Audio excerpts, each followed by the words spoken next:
திருச்சி கிழக்கு இடைத்தேர்தலில் திமுக தலைவர் மு.க.ஸ்டாலின் போட்டியிடப் போவதாக புதிய தகவல்கள் வெளியாகி இருக்கின்றன. நடந்து முடிந்த 2026ஆம் ஆண்டு சட்டமன்ற தேர்தலில் தாவேக தலைவர் விஜய் பெரம்பூர், திருச்சி கிழக்கு என 2 தொகுதிகளும் போட்டியிட்டு வென்றார்.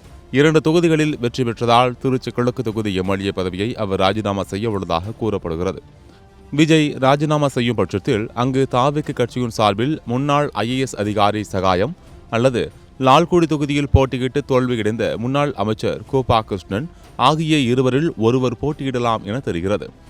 இந்த தொகுதியின் முன்னாள் எம்எல்ஏ இனிகோ இருதயராஜ் ஒரு கிறிஸ்தவர் என்பதால் சகாயம் IAS இங்கே போட்டியிட வாய்ப்புகள் அதிகம் என்றும் கூறப்படுகிறது. இந்த நிலையில் கொளத்தூர் தொகுதியில் போட்டியிட்டு தோல்வியடைந்த திமுக தலைவர் மு.க.ஸ்டாலின் இந்த தொகுதியில் போட்டியிடலாம் என புதிய தகவல்கள் வெளியாகி இருக்கின்றன. கட்சி வேறுபாடுகளை தாண்டி பொதுமக்கள் பலரும் ஸ்டாலினின் தோல்விக்கு வருத்தம் தெரிவித்து சமூக வலைதளங்களில் பதிவிட்டு வருகின்றனர். ஒருவேளை அவர் திருச்சி கிழக்கில் நின்றால் வெல்வதற்கு வாய்ப்பு இருக்கிறது. இதனால் விரைவில் இது குறித்து அதிகாரப்பூர்வ அறிவிப்பு வெளியாகலாம் என்று எதிர்பார்க்கப்படுகிறது.